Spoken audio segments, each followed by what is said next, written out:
Daniel last week, and we went through, if you're in Daniel chapter 2, we went through Nebuchadnezzar's image and began to show from Nebuchadnezzar, you're told that's Babylon.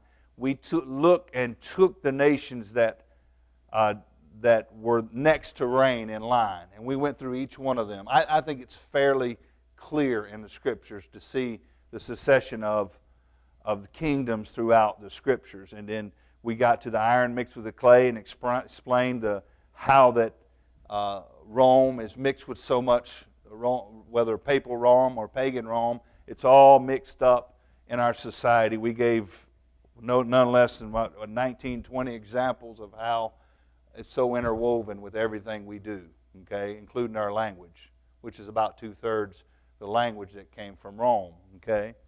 So, as we begin to look at this image, put these pieces together, this is historically how the kingdoms are set up till we get to the end.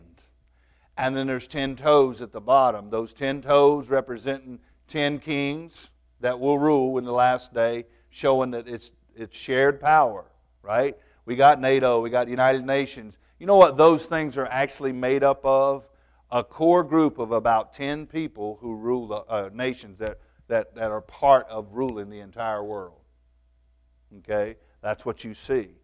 But what you're going to read when we're in Daniel, you're going to read about a stone that's going to be cut out of a mountain. It's going to be cut out without hands. And it's going to destroy these final 10 that are here. That stone is going to hit these feet that are here and destroy them. And so I want to read about that. And I told you this week, we need to look at who that was. Who is the mountain? What is the mountain? Who is the stone? Who does it represent? And I think if we compare, the Bible says this, that the way we establish doctrine in the book of Isaiah is line upon line, precept upon precept, here a little, there a little. We have to take this verse over here, put it in context with this verse, put it in context with this verse. You can't just go and say, I think this is who it is. You have to put the pieces of the puzzle together and show that that's what it really does represent. Okay? Now, you read the book of Daniel 2, it does appear that it is Jesus. I don't see anybody can make it anybody else but Jesus Christ, who's that stone that's cut out of the mountain. So it seems pretty glaringly obvious. What I wanted to do for you tonight, so that you can see it with your own eyes, give you something to rejoice about, give you something to be excited about, give you something to stir your heart about. There's so many Christians that are seeing this stuff, and they don't know what's going on because they don't read their Bibles. And so they're scared half to death. I was talking to Brother Manny over at Buford this afternoon.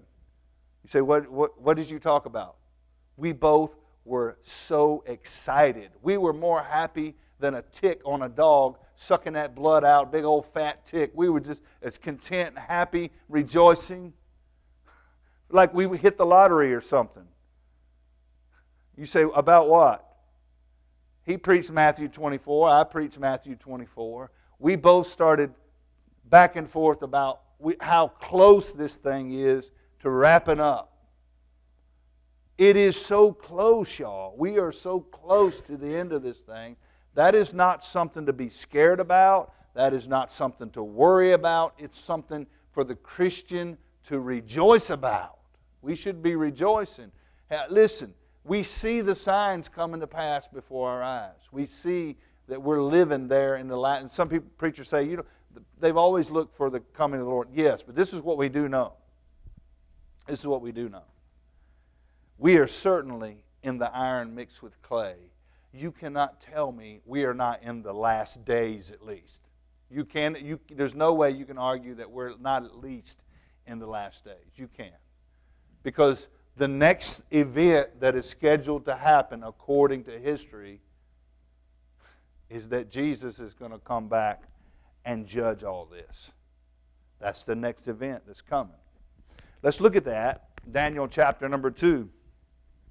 Listen, it shouldn't cause you to be worried or sad. It should cause you to be doing this.